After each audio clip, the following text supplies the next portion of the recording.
We come from all walks of life, but our shared beliefs and values help shape a strong county, state, and nation where every citizen has the opportunity to succeed. We believe that government must serve all of the people, not just the rich or influential.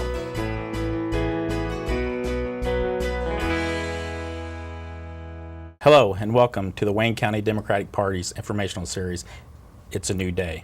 My name is Jerry Hayden. I'm the current chairman of the Wayne County Democrats. We have a very special guest today, but at first I want to go into give you a couple updates on some of the things going on inside the Democratic Party. I want to let everybody know that for the first time in over 30 years that we've had a full slate of delegates from Wayne County, which I'm very proud of. We all attended the Indiana State Democratic Convention a few weeks back, and as a group we jointly nominated several candidates for office. Those candidates are Beth White for Secretary of State, Mike Claytor, State Auditor, Mike Boland, State Treasurer, locally Jake Hogue for District 27 State Senator, our own Phil Flum for District 56 House State Rep, and Susan Heitzman for U.S. 6th District Representative. Would like to also introduce Karen Chastain. She is the Vice Chairman of the Wayne County Democrats, and at this time I would like to introduce our special guest, Mr. Andy Cecere. Andy. Thanks, Jer. It's a real pleasure to be here, and it's a wonderful opportunity to think again of how it all began. The Democratic Party in Richmond, Indiana, and Wayne County, Indiana, in the 1950s was really non-existent, and the Republican Party dominated every election for probably some 200 years. But in 1955, a group of volunteers made a decision that it would be better for the community if we had two parties. It was a check and balance that was recognized in the Constitution, and that we had to be an effective unit in order to be able to provide a check and balance that was necessary. So the organization began. I recognized at that time, I was city chairman, that the influence of the Republican Party was dominated by a group for example, in Reeveston, where they had 3 precincts, and they had about 1,000 votes, and 99% of the people there voted, and 99% of the vote was for the Republican Party. On the other hand, there were 3 precincts in the northern end of Richmond, but there were only about 33% participating in the election, and of course every election was won by that group that came out last and voted last. So the part of the participants was, first of all, to organize the north end of Richmond. The volunteers went door to door, got the registration of each person in that district, made a full card for them, and made sure that on election day, each one was out to vote. At the same time, the committee went out and had to find candidates, good candidates who were willing to represent the city and yet would want on a Democratic ticket. So we had a funeral director, we had a dentist, we had a union man, and for the first time in the history of this part of the country, we had a woman running for common council. So in 1955, the election was held, and the participation by the people in the North End, by the participation of all the volunteers, the result was that we won the first time in the history of the community a city judge, city clerk, a lady for a common council. We won the mayor's office and 7 out of 9 councilmen. The first time probably in several decades that we had a Democratic administration. The mayor was Roland Cutter, the judge was Jim Ronald, and the lady was Clara Louise Hoskins. And it was an organization that started out on the basis of merit alone. The Board of Works decided that the police chief and the fire chief would be nominated from the ranks, but they had to be taking a test at IU and Purdue, and regardless of what party they ever belonged to, they could become officers of the police and fire department if they passed the tests and were qualified for those positions. So we were basing the local government on merit and merit alone, and it worked. And 4 years later, the people, the city of Richmond, re-elected the mayor and his team again, so that there was an acknowledgement that the two-party system could function and did function, and it was for the betterment of the community.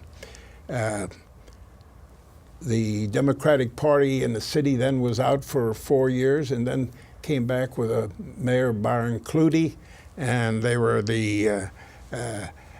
and he was elected twice for that particular office. So there was another 8 years.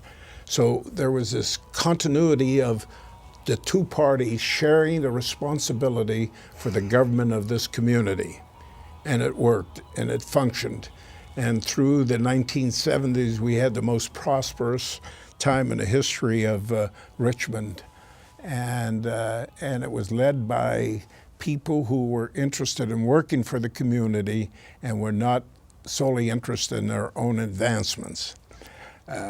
Organization is necessary and vital. We need that today. We have to get candidates who are willing to say, I will run on the Democratic ticket. It is necessary that we have people from both parties to represent this community. We have found that the division has been for the best interest of the people. The community was a relatively large community of working class people. The Democratic Party served those people as it did the rest of the community. So it's my hope that this type of organization can be resurrected, that we can again become a leading party, not only in the city of Richmond, but also in the county.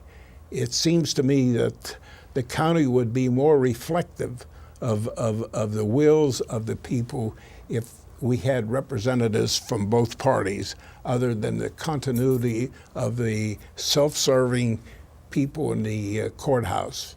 For example, many of the people who work in the county courthouse, all Republicans, advance from one position to another, so they spend a lifetime actually in that county and the county offices, and it is necessary that the views of all the people from every district in this city are reflected in the leadership.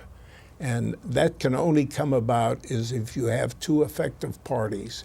And I believe now we have the leadership that can bring upon the type of person to run for office, and also to see that each district, each precinct within the community and the county is recognized, and it has officials who are willing to work to organize. I see that effort being done. I see that it's going to be accomplished, and I'm hopeful that in the next county election that there will be contests between Republican and Democrat for every office that is up for contest. It is a shame that we have one person running for an office in the county as treasurer, and then advances into the another office in the county and continues his 30, 40 years in that capacity. It's not good for the community. It's not good for the effectiveness of government.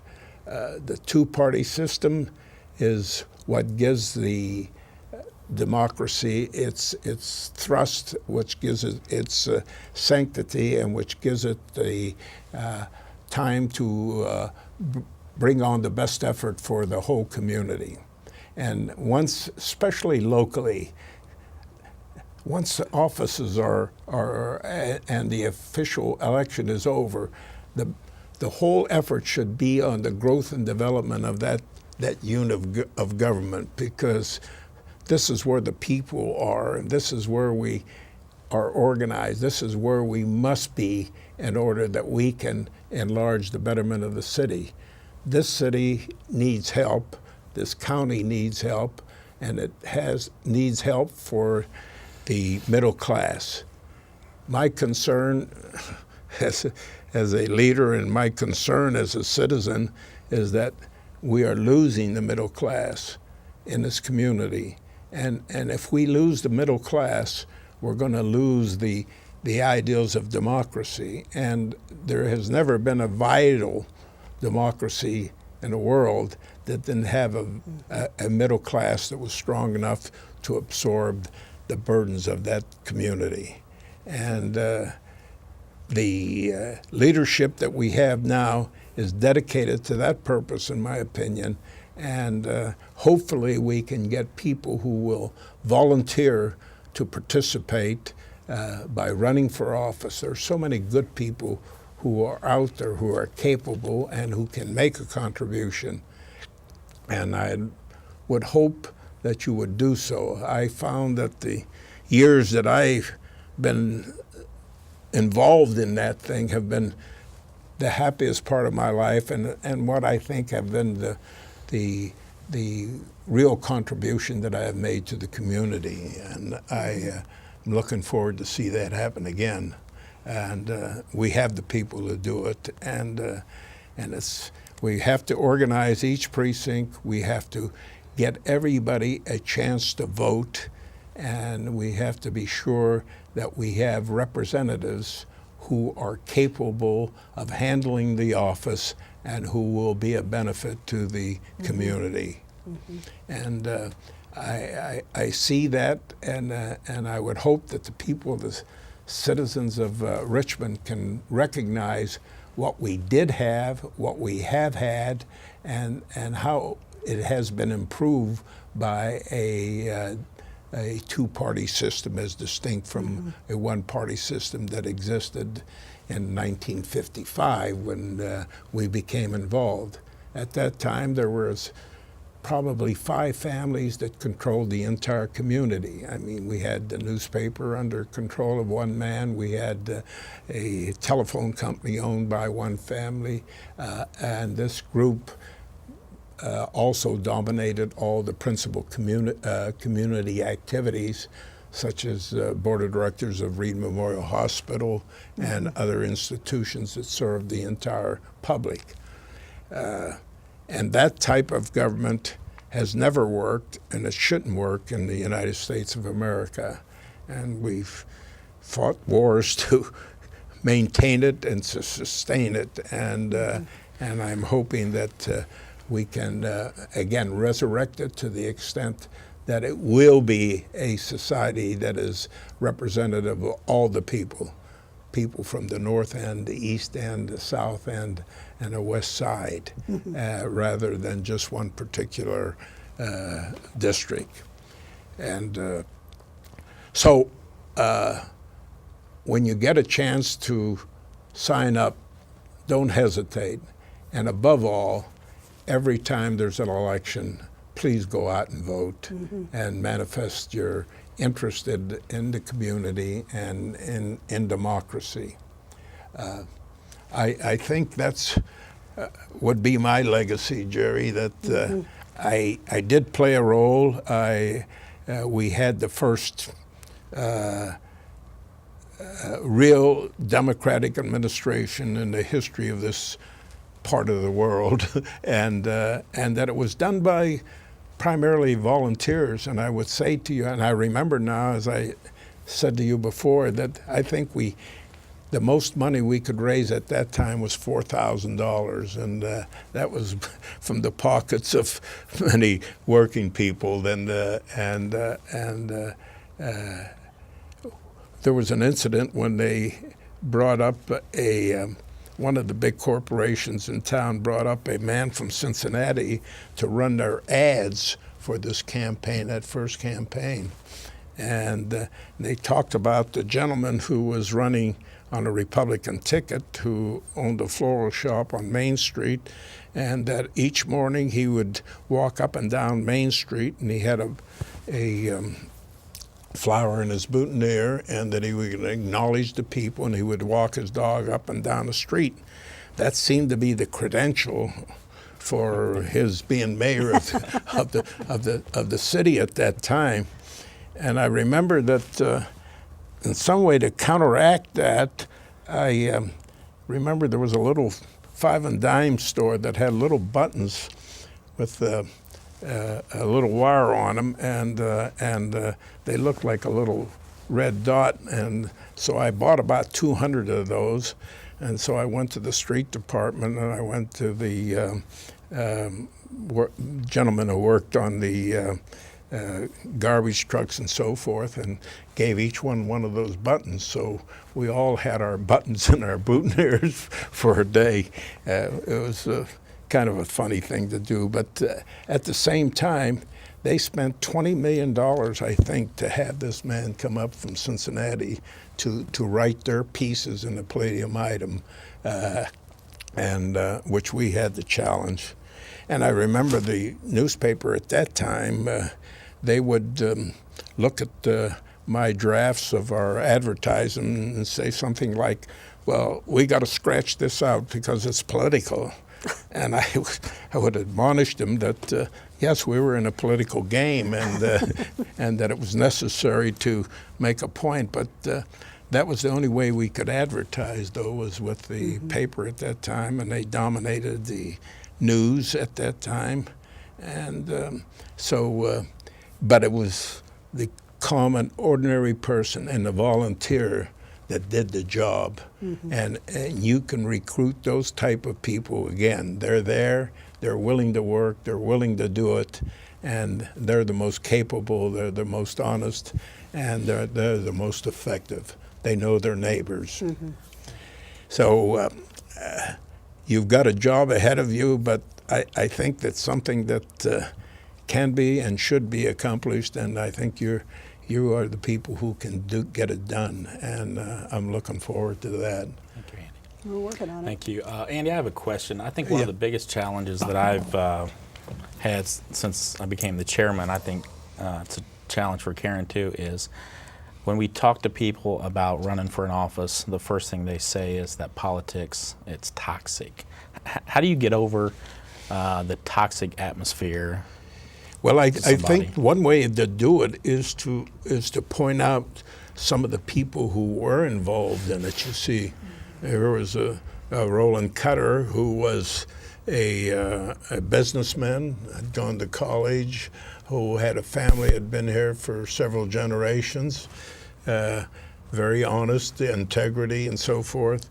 We had Byron Clutie, who was a school teacher for many years, who decided that I've been teaching this thing for so many years.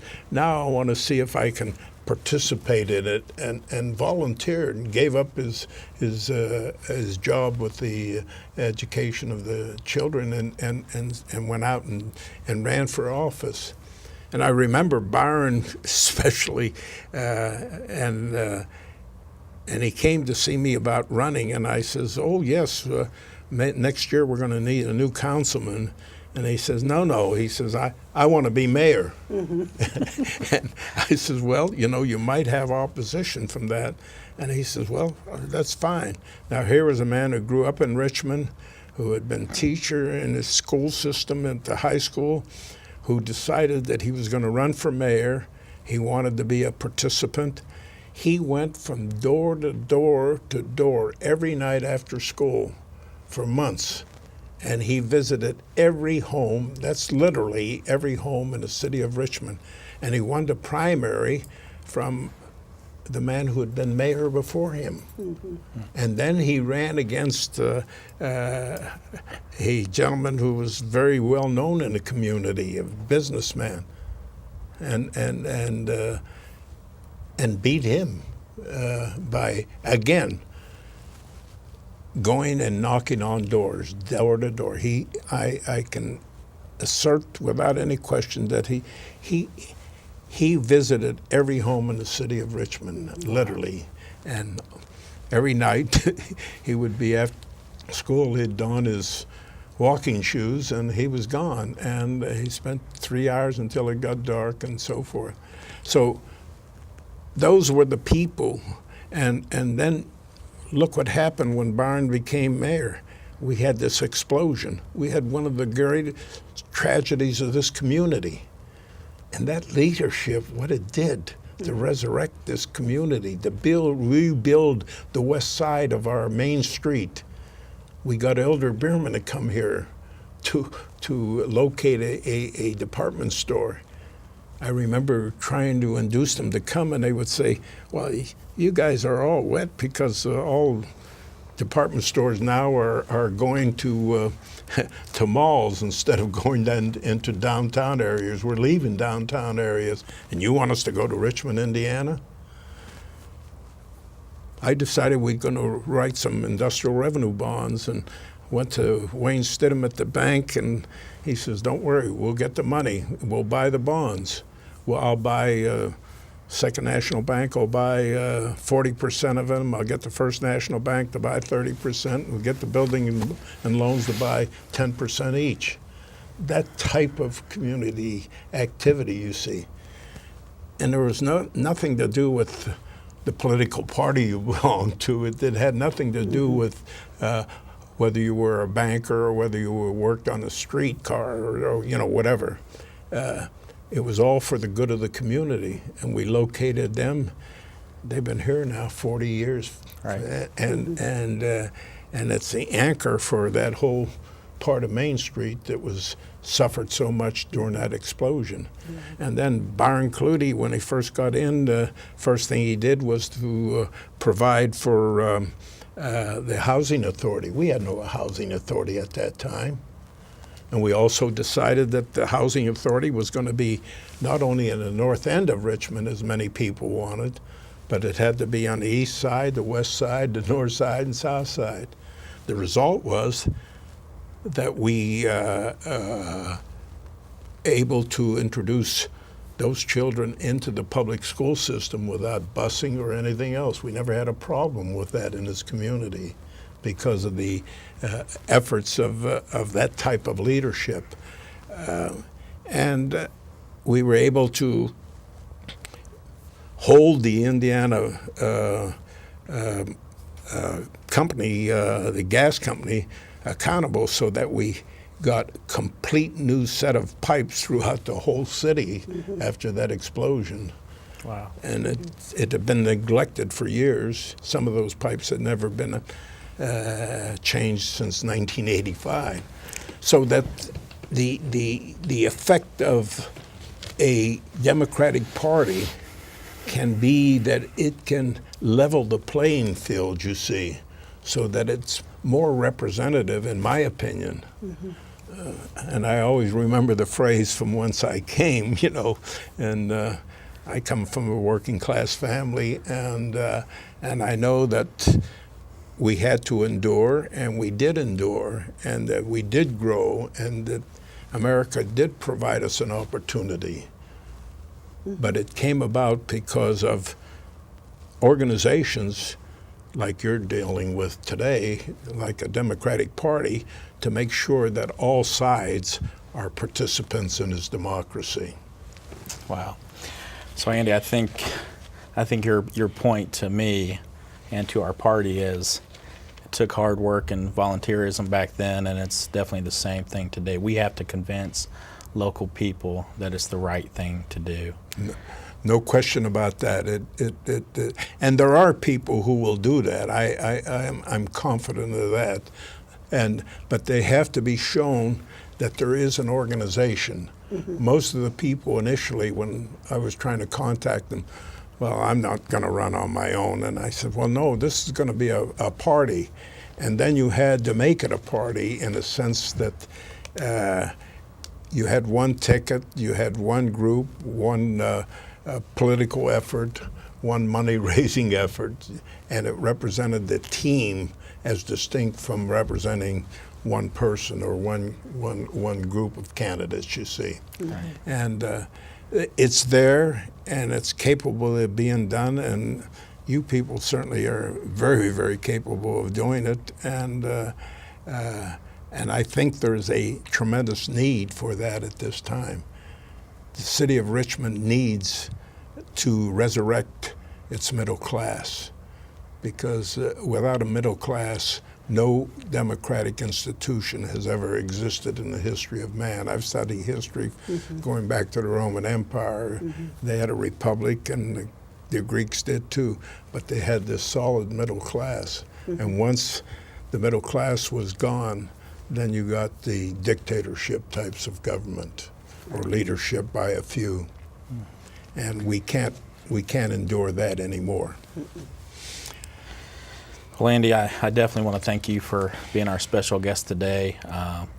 You know, from the first chairman of the Democratic Party to the current chairman and vice chair of the party, I really want to thank you for taking the time and giving us your thoughts and wisdom. And once again, you know, it takes everybody to build this party. We have a good staff, good officers. We're doing more and more fundraisers than ever, trying to rebuild our party. And I would like to say once again, I'm asking the people to get involved. I would encourage you to go to our website, waynecounty89dems.com. And we have our party values there. Go through our party values, and we believe that our party values are the values of you.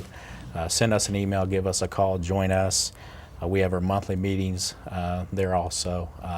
So once again, I want to thank you, and want to thank the audience for viewing in. Our next episode will be our candidates for the primary election. The general election, I'm sorry, the general election. Karen, would you like to say anything before we close? No, but it is a general election. The general election in the fall. Yeah. That's so all right. once again, thank you, and stay tuned, and we appreciate it.